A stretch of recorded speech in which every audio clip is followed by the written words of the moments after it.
welcome to News Now. I'm your host, Taylor Inman. We're going over this week's biggest headlines for Northwest Montana. The Bigfork Fire District Board of Trustees last week dismissed a lieutenant who faced allegations of misconduct relating to the sexual harassment of female coworkers. Firefighters and community members filed into the Bigfork High School Library on November 14th for their special meeting regarding the disciplinary decision for Sean Refner.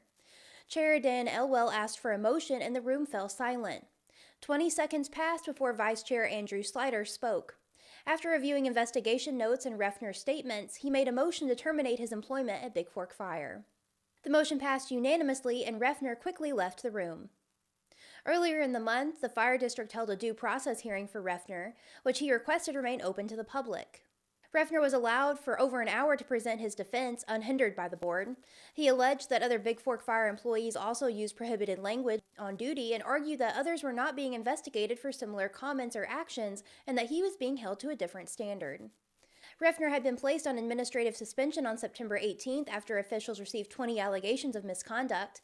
Public Information Officer Alan Benitez, a member of the board and investigator on Refner's case, relayed that many fell by the wayside out of lack of evidence or policy relation, leaving 6 accusations the district considered substantiated.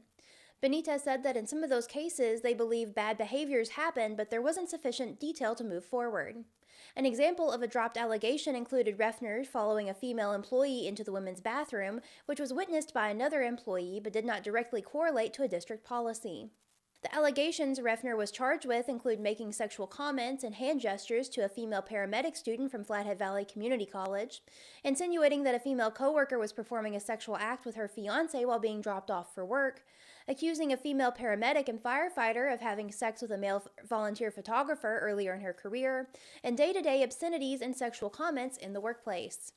Other allegations of misconduct included making threatening comments to members of the department following his suspension. Throughout his due process defense, Refner referred to these comments as firehouse banter. Bigfork Fire Department employed 9 full-time firefighters. Of these, 3 lieutenants, including Refner, were male. 2 of the remaining 6 were women. Part-time and volunteer staff show a similar 1-to-3 female-to-male ratio. Benitez asserted that harassment of female crew members as firehouse banter was not tolerated by the district. The Fire District will hold a department-wide mandatory meeting for more in-depth discussion about department policy and appropriate work behavior. The board plans to review their policies as well. There are also plans to continue investigating claims Refner made during his hearing concerning other firefighters not adhering to policy, which had not previously been brought to the board's attention. Refner alleged in his hearing that the district violated just cause, including charges not being factually proven, a lack of thorough investigation by the employer, others with the same allegations being treated differently, misconduct caused by inaction by the employer, and work history not being taken into consideration. He also accused the department of denying him access to his union and improperly relaying his charges to him. Benitez said that the district's legal counsel is unable to identify any issues with the investigation as it took place. Refner's disciplinary action has been a disruption to the department, which has already had difficulty retaining employees due to competitive wages around the valley. However, Benitez noted that the department does have a list of resumes to begin filling the lieutenant position. A 41-year-old woman allegedly attacked a teenage relative in Coram on Thursday and later opened fire on other family members, leading to a standoff with authorities. Authorities are holding Ann Hislop in the Flathead County Detention Center on pending charges of attempted deliberate homicide, assault with a weapon, sexual assault, and resisting arrest. She was expected to make an initial appearance in court on Friday. Flathead County Sheriff's Office deputies responded to the Platte Road home at about 5:05 p.m. on November 21st, according to Sheriff Brian Haino in a statement.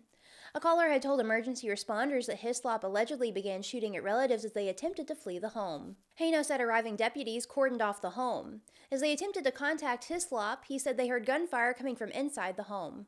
Hislop allegedly refused to come out, instead barricading herself inside. Haino said she exited after members of the Flathead County Regional SWAT team shot non-lethal pepper munitions into the home. Hislop allegedly continued to ignore commands from authorities but was taken into custody with the help of a canine unit at about 8 p.m. Haino said she later received treatment for minor injuries suffered during the standoff. Pedestrians and bicyclists traveling through Evergreen this fall have been able to benefit from newly completed sidewalks. After breaking ground on the project in mid-April, the first phase of the long-awaited Evergreen Sidewalk project is complete, resulting in sidewalks from the Tractor Supply to Evergreen Junior High. Lori Barron, superintendent of the Evergreen School District, said it's important to remember how beneficial this is to the school district, but that it's also a benefit to anyone who wants to get around the Evergreen community. Children traveling to and from school in Evergreen have been forced to walk or bike along US 2, which routinely sees 20,000 vehicles a day without sidewalks. The district is not big enough to qualify for state bus funding. Prior to construction, children walked along a dirty cow path parallel to the busy highway. School officials said the lack of sidewalks created a safety risk, and the fight to get funding took years. Local groups such as the Evergreen Community Partners have been working to address the issue since 2005. In 2021, in cooperation with the Evergreen Chamber of Commerce, Evergreen Community Partners received $1 million from the State Transportation Department. Evergreen Community Partners received $1 million from the State Department of Transportation for the construction of Phase 1, which was completed in mid-October. Darla Harmon, president of Evergreen Community Partners, said although they missed the deadline for school starting by a couple of weeks, Phase 1 went really smoothly. Money for Phase 2 was set aside in House Bill 5 during the 2023 legislative session, much to the credit of former Representative Tony Brockman. The project ultimately received federal funds from the Department of Transportation, totaling nearly $1 million. The allocation came after Brockman initially sought to secure money through standalone legislation. After it was tabled in the House, the sidewalk project was subsequently tied into the larger infrastructure bill. The state funding for Phase 2 was frozen until the Department of Transportation finished reviewing its Transportation Assistance Fund applications, which Evergreen applied for. When department officials chose to award Evergreen a grant of $1 million through that program, the money in House Bill 5 went back to the state. Preparation for Phase 2 has begun, including canvassing and getting in touch with property owners on properties where the sidewalk will be constructed. Residents can expect construction in the summer of 2026. There's also talk of a Phase 3, which would add sidewalks to West Evergreen Drive. Harmon said one of their long-term goals is to connect everything to the Parkline Trail and to the path on Helena Flats. Thanks for joining us. News Now is a podcast from the Daily Interlake. We're proud to be the largest independent newsroom in Montana and the oldest paper in the Valley. Local journalism is important, and subscribing to your local newspaper is one of the best things you can do for your community. The Daily Interlake is celebrating its 135th birthday with a special subscription offer of only $19.50 per month for a home-delivered newspaper plus full digital access to all 8 of our award-winning independent newspapers. Give us a call at 406-755-7018 and sign up today to do your part to keep community journalism alive and thriving. And if you haven't already, subscribe to our YouTube channel to never miss an episode of the pod. Everybody stay safe and have a great week.